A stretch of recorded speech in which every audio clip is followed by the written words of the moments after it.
আসসালামু আলাইকুম এভরিওয়ান, সবাই কেমন আছো? আলহামদুলিল্লাহ আমি ভালো আছি। আশা করছি তোমরা সবাই ভালো আছো, সুস্থ আছো। প্রায় অনেক দিন পর একটা ভিডিও নিয়ে আসলাম। একটু ব্যস্ত ছিলাম, যার কারণে তোমাদের সাথে কোনো ভিডিও শেয়ার করতে পারিনি। তবে ইনশাআল্লাহ আজকের থেকে মানে আগামীকাল থেকে সব ভিডিও তোমরা আবার টাইম টু টাইম পেয়ে যাবে। তো আজকে রেডি হচ্ছি, ব্লগটা শুরু করছি বিকাল থেকেই, প্রায় পৌনে পাঁচটা বেজে গেছে। তো আমরা এখন যাব হচ্ছে কি একটু বাইরে। বাইরে বলতে আজকে একটা দাওয়াত আছে মিলাদের, তো সেই মিলাদের দাওয়াতে যাব। তালিমের কিংবা মিলাদের মহিলাদের দাওয়াত থাকলে আমি সেইখানে যাই। শুধু আমি না, আমার বাচ্চাদেরকে নেই, আম্মু যায়, নেহা যায়, আমরা সবাই যাই। কারণ এখানে যাওয়া উচিত, নবী রাসূলের কথা শোনা উচিত। আর আল্লাহর সৃষ্টির জিনিসের আরও কত কী আছে, অনেক কিছুই আছে যেগুলো আমরা জানি না, যেগুলো আমরা বুঝি না। সেই সমস্ত জিনিসগুলো আসলে জানা উচিত। তো অনেক কিছু আমরা আমাদের নিত্য প্রয়োজনীয় জীবনে যে কাজগুলো করি সেগুলোর মাঝে যদি আমরা এগুলো একটু সময় বের করে শিখতে পারতাম তাহলে হয়তো হতো, কিন্তু আমরা তো আসলে তা করি না। আমরা কি করি হচ্ছে গিয়ে আমরা আমাদের কাজ নিয়ে, আমাদের জীবনযাপন নিয়ে, আমাদের নিত্য প্রয়োজনীয় যে কাজগুলো থাকে আমরা সেগুলোই করি। আমরা হয়তো অনেকেই, আমি এটা কাউকে হার্ট করতে চাই না, মানে আমি আমার নিজের থেকে বলছি, আমি নিজেও সবসময় ৫ ওয়াক্ত নামাজ পড়তে পারি না। অনেকেই আছে আমরা ৫ ওয়াক্ত নামাজ পড়ি না, আমাদের সেই জ্ঞানটাই নেই যে আমাদের নামাজ যে পড়তে হবে, আমাদেরকে যে একদিন আল্লাহর কাছে যেতে হবে। আমরা আমাদের এই জীবনযাত্রার মানের অনুযায়ী আমরা ভুলেই গেছি, তাই না? আমাদের সেই খেয়ালই নেই যে আমাদের একদিন আল্লাহর সামনে যেতে হবে, তার সামনে গিয়ে দাঁড়াতে হবে এবং তার কাছে আমাদের হিসাবের সব কিছু রয়ে গেছে, যেগুলো সে আমাদের কাছ থেকে একদিন অবশ্যই হিসাব নেবে।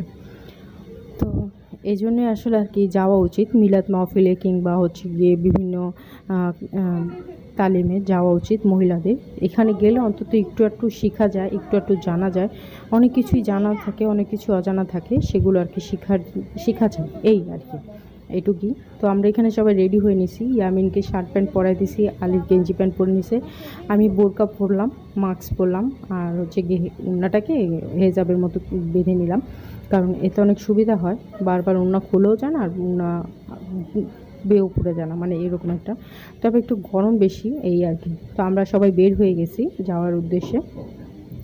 আমাদের বাসা থেকে বেশি দূর না, সামনাসামনি আন্টির বাসা, তো সেই আন্টির বাসায় যাব। তো আজকে ভিডিওটা শুরু করছি তোমাদের সাথে বিকেল থেকেই, কারণ সময় পাইনি অবশ্য, সময় না মানে ব্লগটা শুরু করব কি করব না, করব কি করব না, এই দ্বিধাদ্বন্দ্বে আসলে ছিলাম। তো এই জন্য আর কি বিকেল থেকেই শুরু করলাম। তো ভাবলাম যে যাবই যখন তোমাদের সাথে একটু কিছু শেয়ার করি, একটু বাইরের অবস্থাটা, বাইরের কি অবস্থা।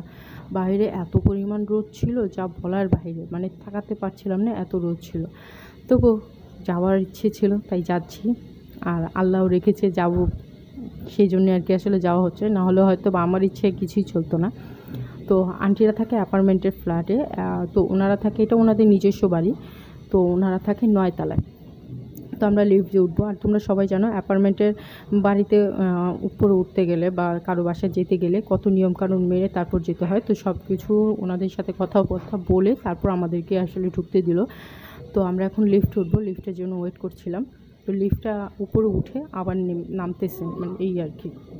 আমরা লিফটে উঠবো, লিফটে ওঠার আগে মানে যেহেতু একটু দাঁড়িয়েছিলাম এর জন্য আর কি একটু ভিডিও শ্যুট করলাম। মানে এই জায়গাটুকু পিছনে একটু অন্ধকার, এইটুকু একটু লাইটের আলো আছে, এই আর কি। সিঁড়িতে উঠতে চাইলেও অনেক উঠতে পারে, মানে যাদের ডায়াবেটিস আছে তারা আসলে সিঁড়িতে উঠতে পারে, কিন্তু ভাই সিঁড়িতে উঠতে পারবো না, 9 তলায় উঠতে উঠতে আসলে হাত পা সব ভেঙে যাবে এইরকম আর কি। তো সিঁড়িতে আর উঠতে পারলাম না, চিকন মানুষ তাই উঠতে পারছি না, আম্মু তো একটু গলুমলু আছে, আম্মু উঠতে পারবে না। তো এই জন্য আর কি আমরা হচ্ছে গিয়ে লিফটের জন্য একটু ওয়েট করলাম। তো লিফট চলে আসছে, আমরা লিফটেই উঠে আসছি।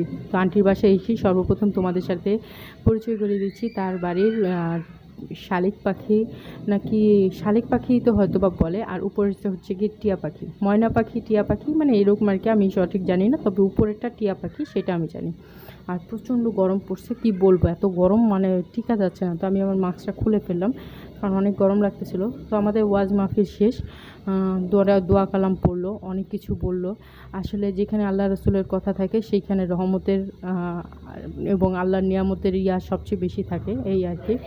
তো তো পিছন দিয়ে আমরা আর কি বলবো, এত গরম ছিল যখন আসছিলাম, কিন্তু যখন আমরা এসে বসছি, দুরূদ পড়ছিলাম নবীর উপরে, জিকির করছিলাম আল্লাহর নামে, তখন এত সুন্দর বাতাস, কি সুন্দর বাতাস, কি সুন্দর আবহাওয়া যে সৃষ্টি হলো, যে আসলে এটা কল্পনার বাইরে ছিল। মানে সেই মুহূর্তটা যদি তোমাদের সাথে শেয়ার করতে পারতাম তাহলে হয়তো তোমাদেরকে বোঝাতে পারতাম, কিন্তু সেটা আসলে আর দেখাতে পারলাম না, কারণ আমি ওই সময় আর কোনো ভিডিও করিনি। আর আন্টিদের বারান্দা থেকে, মানে আন্টিরা তো 9 তলায় থাকে, তো 9 তলার উপর থেকে যে রাস্তাটা কেমন দেখা যায়, মানে রাতের আকাশটা যে কেমন দেখা যায়, কত সুন্দর দেখা যায়, সেটাই আসলে একটু ক্যাপচার করলাম। আর আন্টি কিন্তু অনেক ভালো।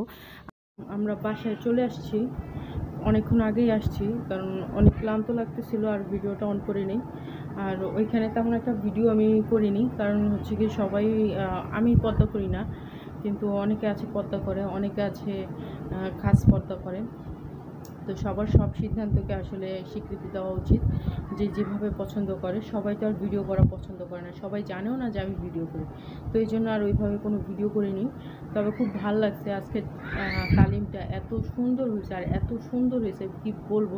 মানে শুধু আল্লাহ রাসুলের দোয়া কালাম ছিল, তাদের আল্লাহ রাসুলের প্রশংসা ছিল, মানে কি বলবো, মনটা পুরো ভরে গেছে। এত সুন্দর একটা দোয়া মাহফিলে গেছি, মানে চোখ মুখ দেখতেই পারতেছো, মানে কতটুকু উচ্ছ্বাস হয়ে আছে, খুবই ভালো লাগছে।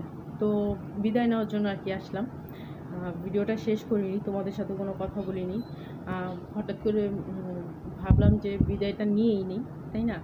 আর আস্তে আস্তে প্রায় 8টা বেজে গেছে, 8টা সাড়ে 8টা বেজে গেছে আমাদের। তো বাসা থেকে বেশি দূর না, আমাদের বাসার সামনেই, এই জন্য আর বেশিক্ষণ সময় লাগেনি, আমরা চলে আসছি। তো চলো আজকে ভিডিওটা এখানে শেষ করছি। সবাই ভালো থেকো, সুস্থ থেকো, আগামী দিনের ভিডিও দেখার স্বাগত জানিয়ে আজকে বিদায় নিচ্ছি। আল্লাহ হাফেজ।